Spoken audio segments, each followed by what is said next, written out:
देखिए ऐसा है, ये वो बस्तियां थी यहाँ हैं। जैसे कल हम लोग गए थे कालीबाड़ी मार्ग की झुग्गियों में भी, वो भी एक तरीके से एनडीएमसी के एरिया की हैं। इन सब झुग्गियों में ठीक है, यहाँ हमारा वो व्यक्ति रहता है जो सही में इस देश को चलाता है। अगर ली मेरिडियन है जिसमें पैसे वाले आते हैं, तो वहाँ का दरबान, वहाँ का खाना बनाने वाला, सफाई करने वाला, जिसकी मेहनत से ये होटल और ये दिल्ली चलती है, उस जैसे लोग यहाँ बसते हैं। ये दुर्भाग्य की बात है कि जो घर उनको मिलने चाहिए, जो उनके अधिकार होने चाहिए, वो हम लोग नहीं दे पाए हैं। लेकिन फिर भी हमारा ये ध्येय हमेशा रहा है, और शीला जी तो 15 साल रही विधायक, कि यहाँ इन इलाकों में कम से कम मूलभूत सुविधाएं मिल जाएं।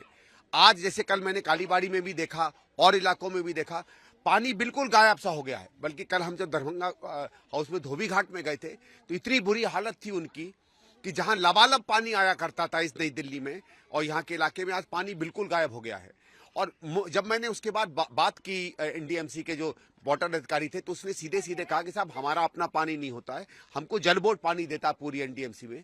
जल बोर्ड में पानी ही नहीं बचा है, और पानी इसलिए नहीं बचा है कि पिछले 10 साल में जो हमारे पास हम 920 एमजीडी का पानी दिल्ली में छोड़ के गए थे, इन्होंने खरामे खरामे उसको 930 935 तक किया, पानी ही नहीं बढ़ाया। आज हमारी एक समझ लीजिए 70-80% जनसंख्या बढ़ गई है, कहां से पानी आएगा?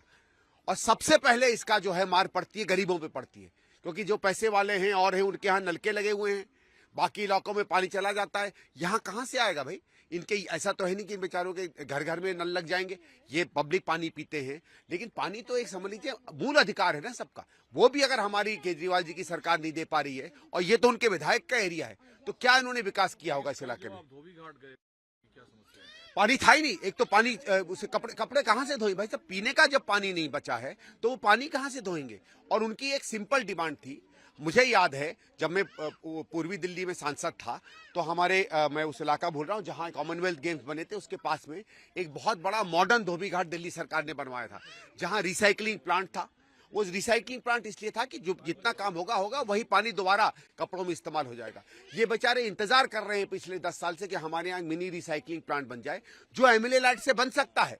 एक तरफ केजरीवाल जी का 10 से 15% से ज्यादा एमएलए लाइट खर्च नहीं हुआ है, और दूसरा लोग तरस रहे हैं कि हमको टेक्नोलॉजी का, मशीन का, इनके फंड का कुछ फायदा मिल जाए कि हमारा जीवन व्यवसाय चल जाए। व्यापार पर भी कोई प्रभाव पड़ा है ना।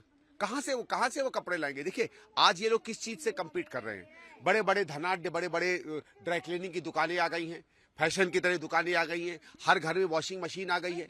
तो इन लोगों को अगर ये सामान्य सुविधा नहीं मिलेगी कि कम से कम पानी मिल जाए, तो ये कम्पीट नहीं कर पाएंगे उसके साथ। और आप देखिएगा अगले 15-20 साल में जितने हमारे धोबी वर्ग के भाई बहन हैं, वो तो मेरे ख्याल से बिल्कुल ही बेरोजगार हो जाएंगे। अभी कुछ बीमार लोगों से बात कर रहे हैं, तो क्या दिल्ली के प्राइवेट अस्पताल में लोग नहीं जा रहे हैं? क्या सरकार? देखिए फ्री इलाज तो दिल्ली में पहले भी था, पहले कब नहीं था? शीला जी के समय में भी जो सरकारी अस्पताल है वो फ्री थे, तब प्राइवेट चार्ज करता था। और प्राइवेट में हम लोगों ने क्या किया था कि 30% के करीब ईडब्ल्यूएस को आपको बेड देने ही देने हैं। ये कानून भी कांग्रेस की सरकार लाई थी, और आपको याद होगा 2-3 बार कोर्ट ने भी कहा कि ये पूरी तरह इंप्लीमेंट नहीं हो रहा। दिल्ली सरकार ने भी कहा कि हमें कोर्ट की मदद है, क्योंकि प्राइवेट जो अस्पताल है वो बदमाशी कर रहे हैं। लेकिन आज हमने क्या देखा है? अस्पताल बढ़े नहीं है, बिस्तरे बढ़े नहीं है, डॉक्टर्स बढ़े नहीं है। और आम मोहल्ला क्लिनिक, देखिए मोहल्ला क्लिनिक में क्या है? मोहल्ला क्लिनिक में आम बुखार हो जाता है, आला से वो बुखार देख लेते हैं, टेम्परेचर देख लेते हैं, बीपी देख लेते हैं, चले जाते हैं। वो तो सामान्य हमको ऐसे भी मिल जाता है। सरकार की तरफ हम देखते हैं जब बड़ी मुसीबत आती है, ऑपरेशन कराना हो, बच्चे की डिलीवरी में दिक्कत हो, निमोनिया हो गया हो, पीलिया हो गया हो, ऑपरेशन कराना हो, तो जब ऑपरेशन सेंटर नहीं बन रहे हैं, जब सर्जन नहीं बचे हैं, जब हमारे अस्पताल आगे नहीं बढ़ रहे हैं, तो दिल्ली सरकार मुफ्त कहती तो है, इलाज तो है तब तो मुफ्त हो ना। आप किस धोबी घाट गए थे जहां पानी? दरभंगा हाउस, तो बिल्कुल वीआईपी इलाका है भाई। उसके पास एसडीएम की वो है जहां हम लोग नॉमिनेशन फाइल करते हैं। दरभंगा महाराज की कोठी है, जो समझ लीजिए दुनिया का सबसे बड़ा धनाढ्य जमींदार था, उसकी तो कोठी के पीछे गए, वहां ये हाल है। और ये समझ लीजिए जिसको कह सकते हैं कि सरकार के नाकों तले